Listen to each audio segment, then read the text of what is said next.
जब ये जगता नहीं ये चला जाता है तो फिर वो जीव की जगह पंच तत्व पंच भौतिक शरीर रह जाता है जो अपने अपने तत्वों में जाके समा जाता है और जीव का रंग हम देख नहीं पाते हैं। इसलिए जागृत रूपी जीव है शब्द सुहागा से।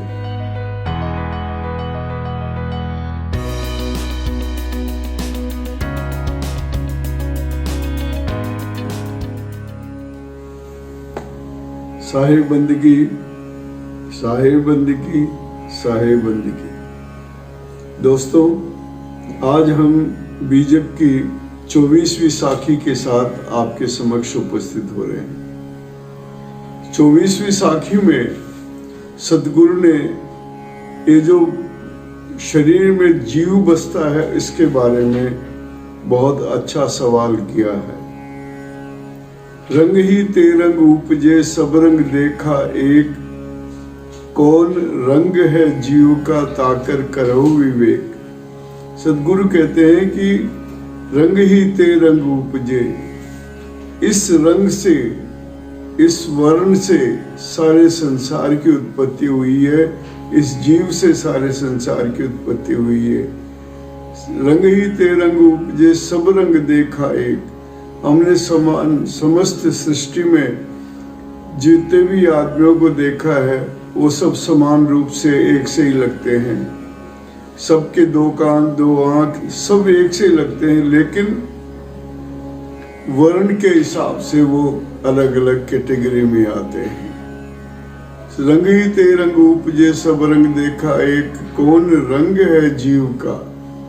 अब गुरु महाराज कहते हैं जब सारी सृष्टि में तमाम लोग एक ही तरह के हैं, एक ही शरीर के हैं, तो फिर उनमें जीव कौन से रंग का होता है। ये जीव कौन से रंग का होता है ये अभी सदगुरु इस साखी के अंत में जवाब देंगे। मैं आपसे एक बात पूछता हूं कि देश काल और परिस्थिति, जलवायु, खान पान, रहन सहन, ऊंच नीच और पृथ्वी के ऊपर जगह जगह हम लोग जाते हैं, जगह जगह तो हमको मानव शरीर अलग अलग तरह से प्राप्त होता है, मिलता है, देखते हैं। जैसे मान लीजिए कहीं पर जापान में ठिगने लोग होते हैं, चीन में ठिगने होते हैं, वेस्ट इंडीज में बहुत लंबे होते हैं, काले रंग के होते हैं, और भूटान में अलग रंग के होते हैं, ऑस्ट्रेलिया में अलग रंग के होते हैं, अमेरिका में अलग रंग के होते हैं। सबका किसी का रंग काला है, किसी का रंग गोरा है, लेकिन ये सारी सृष्टि माता के रज से और पिता के वीर्य से बनी है। दोनों का संयोग जब होता है तब जीव का निर्माण होता है। ये जीव इसीलिए सारे संसार के लोगों में इसीलिए है कि इसका जो उत्पादन है वो माता और पिता के द्वारा होता है। सदगुरु ने कहा कि बताओ भाई कौन से जीव का कौन सा रंग है, तो वो जवाब देते हैं जीव इसलिए महत्वपूर्ण है क्योंकि ये जीव भी एक तत्व है और तत्व का मिलना, तत्व का होना एक बहुत बड़ी बात होती है, आश्चर्य की बात होती है। तो वो कहते हैं कि इस जीव तत्व का होना है तो इसका कोई रंग भी होना चाहिए। ये काला है या सफेद है या नीला है, ये पीला है या हरा है, कौन सा रंग है इसका। जैसे मानवों के अंदर, आदमियों के अंदर कोई काले रंग का है, कोई गोरे रंग का है, कोई ऊंचे कद का है, कोई छोटे कद का है, कोई कैसा है, कोई कैसा है, तो जीव का रंग कैसा होना चाहिए। तब फिर जब कोई उत्तर नहीं बता सकते हैं तो वो अपने तरीके से कहते हैं जीव का रंग जागृत है, जागृत रंग है जीव का। ये जब तक शरीर में है तब तक ये जागृत होता है, जब शरीर में नहीं होता है तो ये फिर चला जाता है। हम लोग उस जीव को देख नहीं पाते हैं कि ये कैसे रंग का है। तो बताइए, जागृत रूपी जीव है शब्द सुहागा से, जलद बुंद जल कूकई कहे कबीर कोई देख। ये जीव जागृत रूप होता है। कबीर साहब कहते हैं इसको हम लोग देख नहीं सकते हैं। ये जीव के बारे में एक संक्षिप्त विवरण सदगुरु कबीर ने अपनी ओर से साखी में दिया है। आइए मैं आपको इसके शब्दार्थ के ऊपर ले चलता हूँ। रंग ही ते रंग उपजे, रंग से वर्ण से मनुष्य की उत्पत्ति होती है।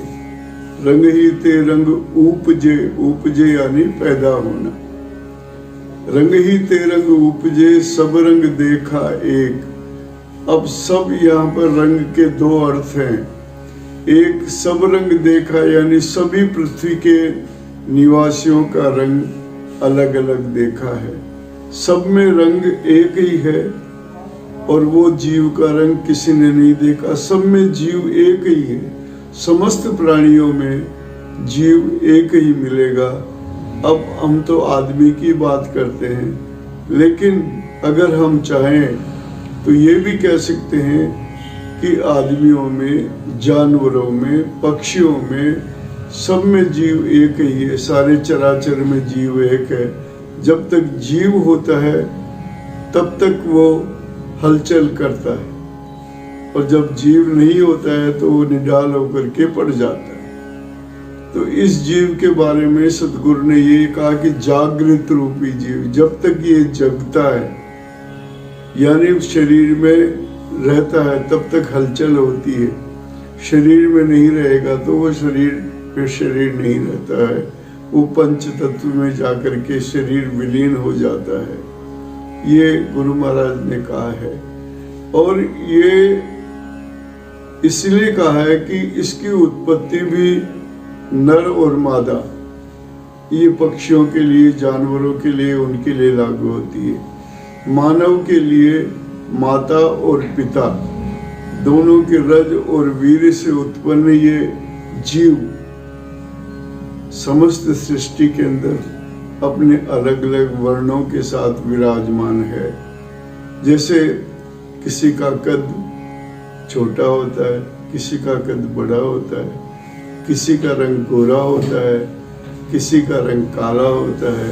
तो ये सब देश, काल और परिस्थिति के हिसाब से जगह जगह जहाँ संसार में घूमेंगे वहाँ पर आपको ये अलग अंतर नजर आएगा। चीन के लोग चिकने होते हैं, उनकी बोलने की भाषा अलग होती है। जापान के लोग, उनकी भाषा अलग होती है। ऑस्ट्रेलिया के लोग, उनकी भाषा अलग होती है। वेस्ट इंडीज के लोग बहुत लंबे होते हैं, बिल्कुल काले होते हैं, उनके बालों की डिजाइन भी अलग होती है। साउथ अफ्रीका के लोग अलग होते हैं, ऐसे ही भूटान के लोग अलग होते हैं। तो जगह जगह जैसा देश होता है, जैसी उसकी परिस्थिति होती है, उसके हिसाब से वो अपने आप को ढाल लेते हैं। यहाँ तक कि जनजातियों में भी उनके खान पान, रहन सहन से ये शरीर के ऊपर फर्क पड़ता है। कोई कैसा गहना पहनता है, कोई कैसा पहनता है। ये जीव जैसे रहना चाहे वैसे रहता है, लेकिन जीव तो सब में एक ही होता है। तो सदगुरु कहते हैं इस जीव का रंग खोजो। मैंने तो जवाब दे दिया, जागृत रूपी जीव। जब तक ये जाग रहा है तब तक जीव है। जब ये जगता नहीं, ये चला जाता है, तो फिर वो जीव की जगह पंच तत्व, पंच भौतिक शरीर रह जाता है, जो अपने अपने तत्वों में जाके समा जाता है, और जीव का रंग हम देख नहीं पाते हैं। इसलिए जागृत रूपी जीव है शब्द सुहागा से।